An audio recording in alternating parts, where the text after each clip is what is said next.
Let's make my poisoned apple quilt pattern that is actually very beginner friendly with how big our blocks are going to be. Now for the fabric, I am using Spooky and Witchy by Art Gallery Fabrics, and although I am going for more of the poisoned variety, you can of course use prints in standard apple colors or make candy apples, etc. You can do whatever you wish. But anyways, let's get started. Since this pattern will have a variety of different cuts, I will have a link for a free PDF pattern in the twin size below down in the description. And for the twin, you will need 12 fat quarters. And with each fat quarter, you will subcut one 5.5 inch by 16.5 inch rectangle, one 6.5 inch by 16.5 inch rectangle, two 2.5 inch by 8.5 inch rectangles, and one 2.5 inch by 4.5 inch rectangle. You'll also be cutting 1.5 inch by 3.5 inch rectangles in a accent print for your apple stems, and also a variety of background cuts, which will all be available in the free PDF linked down below in the description. But anyways, let's go ahead and make a block. Now this pattern uses two versions of an apple block, a right and a left. So first we are going to start with a right apple block, and you will first need two background 8-inch by 3.5 inch rectangles and one stem 1.5 inch by 3.5 inch rectangle, and with those we are going to sew them all together to make a 3.5 inch by 16.5 inch rectangle, which we will then set aside so we can now make the apple portion. So first up, we are going to take a print 5.5 inch by 16.5 inch rectangle and two background 2.5 inch squares. Then with those 2.5 inch squares on the wrong side of the fabric, we are going to draw a 45-degree diagonal from corner to corner. Then we are going to place those two 2.5 inch squares right sides together on the top right and top left corners, and we are going to snowball your rectangle top edges. Now at this time you're going to sew on the line that you drew, and then we're going to trim the excess away about 1/4 inches with a rotary cutter or fabric scissors. Next you are going to take one 2.5 inch by 8.5 inch rectangle and one 2.5 inch by 4.5 inch rectangle in the same print, as well as one 2.5 inch by 8.5 inch rectangle in a contrasting print.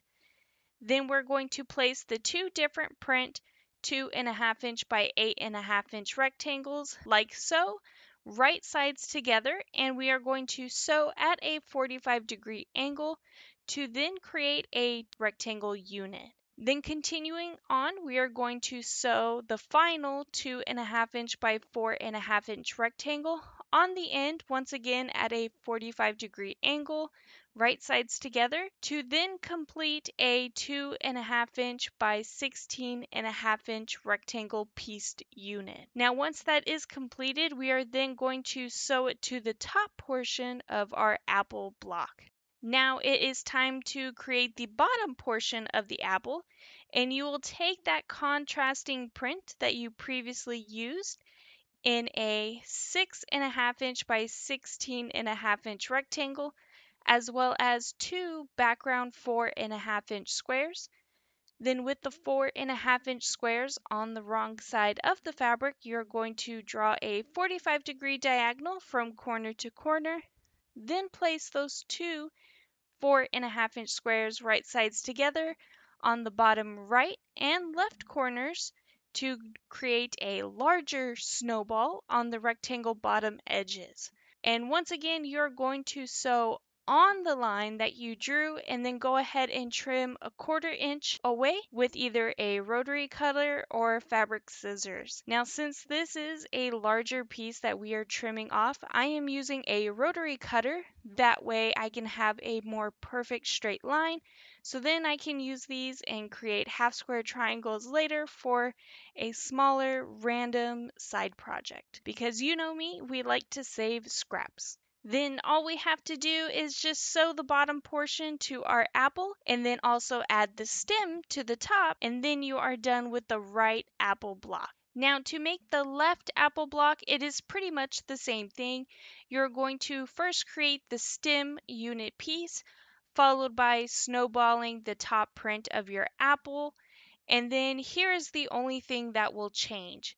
You are then going to take one 2.5 inch by 8.5 inch rectangle and one 2.5 inch by 4.5 inch rectangle in the same print, as well as one 2.5 inch by 8.5 inch rectangle in a contrasting print. Then you are first going to place your 2.5 inch by 4.5 inch rectangle, right sides together on top of the by 8.5 inch rectangle, and then you're going to sew at a 45-degree diagonal, and then we are going to continue from that stripped unit piece by sewing a 2.5 inch by 8.5 inch rectangle on the end, once again at a 45-degree angle, to then complete a 2.5 inch by 16.5 inch rectangle. Now for this left apple block, we are basically sewing this unit in a reverse fashion just to get it to pop up on the left side instead of the right side. Then all you have to do is snowball the bottom portion of the apple like previously. And then lastly, sew everything together to complete your left side apple block. And here is what your 2 blocks will look like all completed. You'll just use the PDF pattern down below in the description to tell you how many blocks to make. Now, I do apologize, but the next steps in this video got corrupted and we were unable to save it. But I still had to show you all this amazing quilt that I love. But basically, with those quilt blocks, you will then cut 3.5 inch by 16.5 inch sashing, and then you'll just sash in between each block during your layout, which will be a 3 by 4 block layout.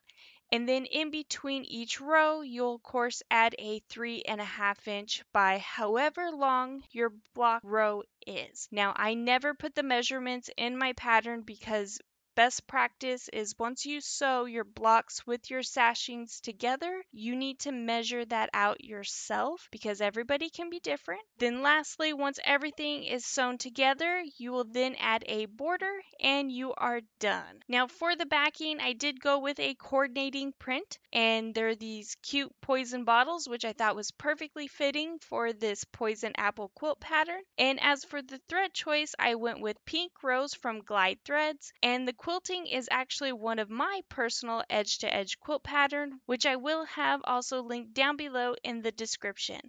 But one last thing is, don't be intimidated with this pattern because it does come together so quick, and it is very beginner friendly because everything is large throughout this entire quilt. But if you could please take a moment to hit that like and subscribe button, hit the notification bell so you can be notified for your next amazing quilt project.